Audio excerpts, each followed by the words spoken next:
Beralih ke informasi lain, saudara. Sebagian siswa SMAN 72 Jakarta hari ini mengikuti kegiatan belajar mengajar secara tatap muka setelah sebelumnya kegiatan belajar mengajar sempat ditunda dan kemudian dilakukan secara daring.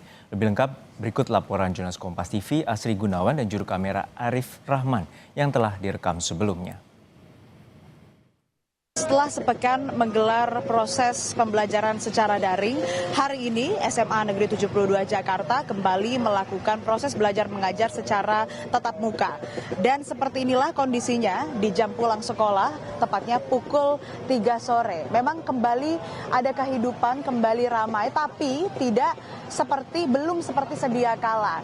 Karena informasi yang kami dapatkan, siswa yang melakukan pembelajaran secara tatap muka di sekolah, ini persentasenya kurang dari 50%, baik itu dari kelas 10, 11 maupun 12. Dan bisa Anda lihat juga kondisi di sekitar sekolah, di areal sekolah, para orang tua siswa sudah menunggu sebelum jam pulang sekolah untuk kemudian menjemput anak-anak mereka. Dan beberapa siswa ini masih memilih untuk belajar secara daring dari rumah karena pertama, ada yang merasa masih harus tinggal di rumah karena merasa lebih aman di rumah, kemudian masih ada yang melakukan pendampingan psikologis, ada pula juga yang masih melakukan pemulihan, dan juga ada yang masih melakukan perawatan secara intensif di rumah sakit.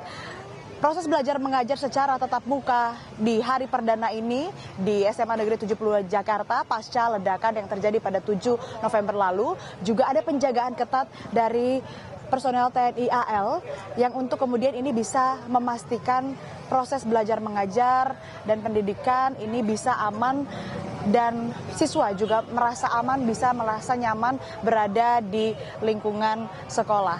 Nah, saudara, pola pendidikan hybrid, proses belajar mengajar hybrid, ada yang tetap muka di sekolah dan ada yang secara daring di rumah. Ini rencananya akan dilakukan selama sepekan ke depan hingga hari Jumat untuk kemudian nanti dievaluasi bagaimana baiknya yang nyaman bagi siswa dan pendidikan tetap bisa diberikan.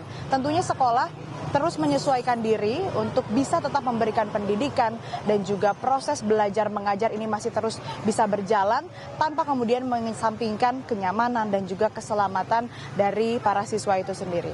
Asri Gunawan, Arif Rahman, Kompas TV, Jakarta.